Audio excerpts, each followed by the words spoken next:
అందరికీ నమస్తే. ఎట్లున్నారు? ఆఫ్టర్ లాంగ్ టైం ఫైనల్ అయితే ట్రిప్కి వెళ్తున్నాం. ఈ ట్రిప్ వచ్చేసి మనం లద్దాఖ్ విజిట్ చేస్తాం. మా ప్లాన్ అయితే అంత సర్క్యూట్ మొత్తం కవర్ చేయాలని. టైం అయితే తక్కువ ఉంది, ఎంతవరకు అయితే అంతవరకు కవర్ చేసి రిటర్న్ అయితే వస్తాం మనం. సో ఈ ట్రిప్ మనది బీటెక్ నుంచి ప్లాన్ అనమాట. అప్పటి నుంచి కుదరలేదు. ఫైనల్లీ మనోడు అక్క వాళ్ళ పెళ్లికి వచ్చినప్పుడు ఇంకా అనుకున్నాం ఈ పెళ్లికి వచ్చినప్పుడు కొంచెం ఎక్స్ట్రా లీవ్స్ పెట్టేసుకొని స్టార్ట్ అవుదాం అనేసి. ప్రజెంట్ అయితే ఢిల్లీలో ఉన్నాను నేను. ఇక్కడ నుండి జలంధర్ అదే మన కాలేజ్ దగ్గరికి వెళ్ళి అక్కడ నుంచి మనం ట్రిప్ అయితే స్టార్ట్ చేయబోతున్నాం గైస్. సో వాళ్ళు 1 day లేట్గా వస్తారు. ఈ లోపు నేను ముందే వెళ్ళేసి బైక్స్ అవి మాట్లాడి పెట్టాలి, వాళ్ళు ఉండడానికి రూమ్స్ చూసుకుని. ఎందుకంటే నేను దగ్గర ఉన్నాను కాబట్టి ఫస్ట్ నేనే వెళ్తున్నా. సో వాళ్ళు వచ్చాక నెక్స్ట్ డే స్టార్ట్ అయితే అయిపోతాం మనం. ఫస్ట్ మనమైతే వయా మనాలి వెళ్ళి రిటర్న్ వయా శ్రీనగర్ ఉంటుంది. అందరికీ ఆపోజిట్ అనమాట. అందరూ వయా శ్రీనగర్ వెళ్ళి మనాలి రోడ్ నుంచి రిటర్న్ వస్తారు. మనం ఆపోజిట్లో వెళ్తున్నాం. చూద్దాం మన అడ్వెంచర్ అయితే ఎలా ఉంటుందో. ఇంకా మిమ్మల్ని అయితే జలంధర్ దగ్గర బైక్స్ తీసుకొని ప్యాక్ చేసే వీడియోలు అయితే కలుస్తాను. ఇంకా అక్కడ నుంచి స్టార్ట్ అయిపోదాం మనం. మోహిత్ అయితే గోప్రో అవి ఫిక్స్ చేస్తాండే. ఇంకా అన్న అయితే వీళ్ళేంద్ర పిచ్ అన్నట్టు చూస్తున్నాడు. మొత్తానికైతే లగేజ్ అంతా ప్యాక్ చేస్తాం, గోప్రోలు అన్నీ ఫిక్స్ చేసి ఇంకా మళ్ళీ రెంటల్ లోడ్ దగ్గరికి వెళ్ళి బైక్స్ సాడిల్ బ్యాగ్స్ అవి ఫిక్స్ చేయించుకొని స్టార్ట్ అయిపోయాం. అటు నుంచి అంత ముందుకు వచ్చినాం ఒక 10 kilometers 15 kilometers. ఇంకా నా గోప్రో అయితే కొంచెం మౌంట్ ఇష్యూ ఉండే, అది ఫిక్స్ చేయించుకున్నాం. మోహిత్ గారికి అడ్జస్ట్ చేసుకోవాలి, ఎందుకంటే నా ఫస్ట్ టైం ఇది. మోహిత్ గారు ఆల్రెడీ ఒకసారి గోప్రో పెట్టి ఒక వీడియో చేసినాడు, 1-2. ఇంకా ఇంటర్కామ్ కూడా ఏదో ఇష్యూ ఉండే, వాయిస్ సరిగ్గా రాకుంటే అది చూసినాడు, సెట్ అయిపోయింది. దాని తర్వాత మళ్ళీ స్టార్ట్ అయిపోయాం. అటు జస్ట్ ఒక 100 meters వస్తానే ఇది రోడ్ అంతా పగల కొట్టి కంకర్ వేసింది భయ్య. అంతా ఆఫ్ రోడింగ్ టీజర్ ఇక్కడ నుంచే మొదలైంది మనకి. సరే కొడదాం ఇక్కడ నుంచి. ఇంకా 1 kilometer అట్లుండే అది ఆఫ్ రోడింగ్, అదే కంకర్ వేసి. అటు నుంచి ముందుకు రాగానే ఇంకా 1 lane రోడ్ అయితే దొరికింది, ప్రశాంతం అనుకున్నాం. ఇంకా మధ్యలో నాకైతే నా బండి గేర్లో ఎప్పుడైనా క్లచ్ సరిగా పట్టుకోకుండా ఫుల్ ఎక్కువ గేర్లో ఉన్నప్పుడు ఆగిపోతా అంటే స్టార్ట్ అవుతాను లేదంతో, అది ఉంటుంది కదా షెల్ఫ్తో స్టార్ట్ అవుతలేదు. అందుకే డిస్కస్ చేస్తూ ఉండే మనోడితో. ఇంకా మనోడే ఉన్నాడంటే ఇప్పుడు ఎవరు చూస్తారు ఇక్కడ న్యూట్రల్ చేసి కొడతా ఉండు అన్నట్లు చేసాడు. దారిలో పోయే వాళ్ళు ఫుల్గా ఇక్కడ ఫుడ్ పెడతారు అనుకుంటుంది. వీళ్ళకి ఎన్ని ఉన్నాయి చూడండి, వరుసగా దారి పొడవునా కోతులే.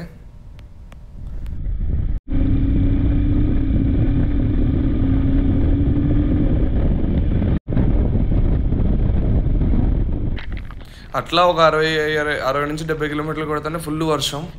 నేనైతే ఇంక ఏడ ఆపలేదు, మళ్ళీ గ్లౌలు వేసుకుని ఆగేలో ఫుల్ నానిపోతా అన్నట్టు కొడతానే ఉన్నా. ఎట్లా కొంచెం ముందుకు పోతే అప్పుడే ఆగిపోతుందిలే అన్నట్టుగా. ఇంకా వర్షం పడింది కదా, ఘాట్ స్టార్ట్ అయిన కొంతసేపటికి ఫుల్ ట్రాఫిక్ ఆగిపోయినాయి ఆడవాడ. ఇంకా ఈ సందు చూసారు కదా, ఈ రోడ్లో నుంచి ఆ క్రాష్ కొడితే అదంతా కవర్ అయిపోతుందిలే అన్నట్టు కడ్డీలున్నా చూసుకొని మెల్లగా కన్స్ట్రక్షన్ జరుగుతూ ఉంది. అట్లే కొట్టేసాం, బైక్లే కదా హిమాలయన్ ఎక్కుతుందిలే అని ముందుకైతే కొట్టేసిన. ఆడ నుంచి అంత ముందుకు వస్తాను, ఈడన్నా స్పేస్ దొరుకుతుంది అనుకుంటే ఈడ ఫుల్ ట్రాఫిక్ ఉండింది. ఆ సందులో దూర్చి వచ్చిన తర్వాత కూడా ఇంకా ట్రాఫిక్ ఏం కదులుతలే. ఇంకా ఈడే మనం ఏదైనా తిందామని ఈడే ఆపిండి. తినేసేలోపే ట్రాఫిక్ కొంచెం ముందుకైతే వెళ్ళిపోయింది. సర్లే అని చెప్పేసి గ్యాప్ దొరుకుతుందేమో అని మేము స్టార్ట్ అయిపోతాం అటు నుంచి. ఇంకా ఏ గ్యాప్ అంటే ఇంకా సైడ్ బైక్ లేన్ దొరికింది మనకైతే. ఆ బైక్ లేన్ పట్టుకొని వెళ్ళిపోతా ఉన్నాం. కొంచెం ముందుకు రాగానే ఈ మహానుభావుడు ఎవడో కారు బైక్ లైన్లో దూర్చినాడు.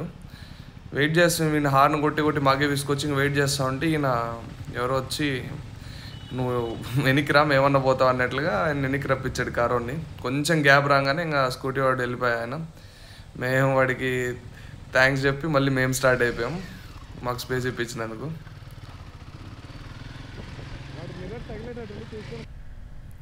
అంతే 1 lane రోడే పట్టుకుని ఆల్మోస్ట్ ఒక 5 kilometers దాకా వచ్చాము మేము ఆ సింగిల్ లేన్ రోడ్లోనే. ఇంకా అన్నీ ఫుల్ జామ్ అయిపోయింది, ప్యాక్ ఏడవాడ ట్రావెలర్స్ లారీలు ఏడవాడ ప్యాక్ ఫుల్.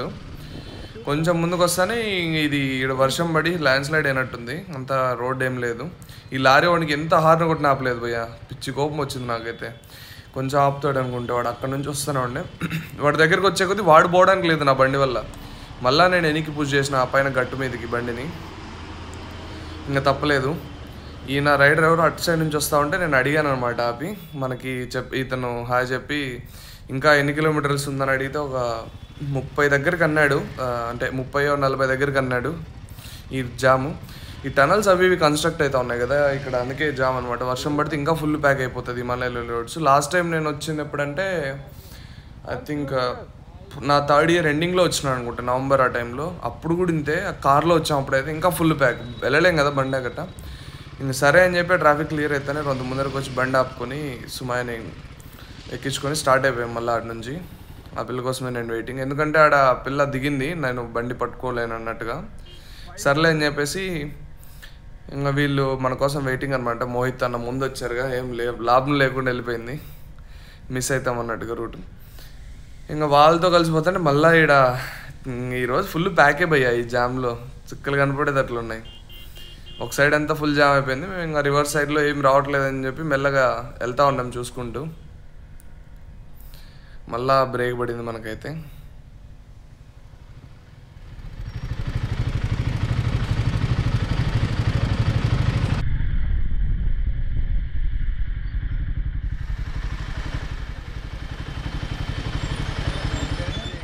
ఎవడురా నువ్వు, ఎవడురా ఏడ పోదామని వస్తారా మీలాంటి వాళ్ళంతా, ఏడ పోదామనరా, పోయానికి ఎందుకు దూరంగా ఉంది కదా ఆల్టో అన్నట్లుగా ఏడబడితే ఆడ దూరితే ఎట్లా చెప్పండి. ఇంకా సైడ్కి పోయిండు, పక్కన గొంతుంటే దాంట్లో దింపాడు. నాకు తెలియక నన్ను బండి దిగితే ఎక్కించుకోవడానికి ఇబ్బంది అవుతుందని దిగలేదు నేను. ఆడ గొప్పోడు ఉన్నట్టున్నాడు. ఇంకా అదంతా క్లియర్ అయితేనే మళ్ళీ ఆడ నుంచి స్టార్ట్ అయిపోయి అసలు బండి కిందికి దింపితే ఏడ జాగ్రత్తతో పట్టుకునే కానీ చెప్పి ఆ సింగిల్ సైడ్ లేన్లో నుంచే కొడుతున్నా రోడ్డు మీద, రోడ్డు బాగుందని. ఫుల్ కంప్లీట్ ఫ్లాట్ ఎయిర్ పోయా కొంచెం ముందుకు రాగానే. ఇక్కడికి ఇప్పుడు ఈ వీడియో తీసినప్పటికే ఆల్మోస్ట్ ఒక 50 కిలోమీటర్లు కొట్టుంటాను నేను ఫ్లాట్ టైర్తో. ఎన్ని పంచర్ షాపులు అడిగినా ఒక్కొక్కడికి 500 పైన ఇస్తాను, ఎవ్వడు పంచర్ వేయలేదు. దీనివల్లే మాకు 4 గంటలు లేట్ అయిపోయింది జామ్ తర్వాత. సరేలే అని చెప్పి అట్లా కష్టపడి కొట్టుకుంటే ఇంకా ఫైనల్ అయితే మన హోటల్ మొగం చూసిన నేనైతే ఇంకా అప్పుడు అనుకున్నా బతికిపోయాం ద్రా దేవుడా అని. ఇంకా లోపలికి వచ్చి బైక్ ఫస్ట్ అయితే పార్క్ చేసి, అసలు బైక్ పార్క్ చేసే అంత ఓపిక లేదు, ఎప్పుడెప్పుడు దిగి వెళ్ళిపోతా ఉన్నది. ఎందుకంటే ఫ్లాట్ టైర్తో అంత దూరం కొట్టేసరికి ఫుల్ బాడీ అంతా, నేను ఎప్పుడు ఇంత రైడ్ చేయలేదు కాబట్టి నాకు కొంచెం అన్ఈజీగా అనిపించింది. ఇంకా బైక్ అయితే ఆడే పార్క్ చేసేసి, బైక్ పార్క్ చేసి ఫస్ట్ రూమ్లో లగేజ్ చేసి ఫస్ట్ అయితే షూ ఇప్పాలి భయ్యా. ఎందుకంటే వర్షంలో తడిచే మళ్ళీ మనాలి రోడ్స్లో అక్కడక్కడ ఫుల్ వాటర్ ఉండింది భయ్యా. ఆల్మోస్ట్ ఈ లాస్ట్ 30 కిలోమీటర్స్ ఊర్లో కాబట్టి అసలు నీళ్ళలో కాళ్ళు పెట్టి దేవినంత అయిపోయింది నా పని. ఫుల్ సాక్స్కి ఉన్న ఊళ్ళు ఇంకా షూలో ఉన్న స్పాంజ్ మొత్తం వాటరే. బయటకు వస్తాయని చెప్తే బయటకు కూడా రాలేదు. స్పాంజ్ అయితే ఫుల్ వాటర్ తగ్గింది. ఎప్పుడైతే కాలు పెడతానో అని బయటకు వచ్చి అంతా గలీజ్ చేస్తున్నాయి కాళ్ళని. ఇంకా అసలు ఎట్లుందంటే ఆ క్లచ్, అదే బ్రేక్ ఇంకా గేర్లు వేస్తా అంటే అమ్మ మండుతాంది అసలు. షూస్ తీసిన తర్వాత ఇది అయితే మన కాళ్ళ పరిస్థితి, హాట్ వాటర్లో పెట్టాలనిపిస్తుంది వెళ్ళి. అసలు రసవత్తరమైన డ్రైవ్ తర్వాత రూమ్కి అయితే వచ్చా. ఇంకా స్లీప్ వేద్దాము. రేపు జిస్పా లేదా సార్చు స్టాప్ ఉంటుంది, ఆ వీడియోలో కలుద్దాం మరి. Bye bye. ఇంక ఈరోజు రాత్రికి స్నానం చేసి పడుకుంటే పొద్దున్న లేసి కలుస్తాం.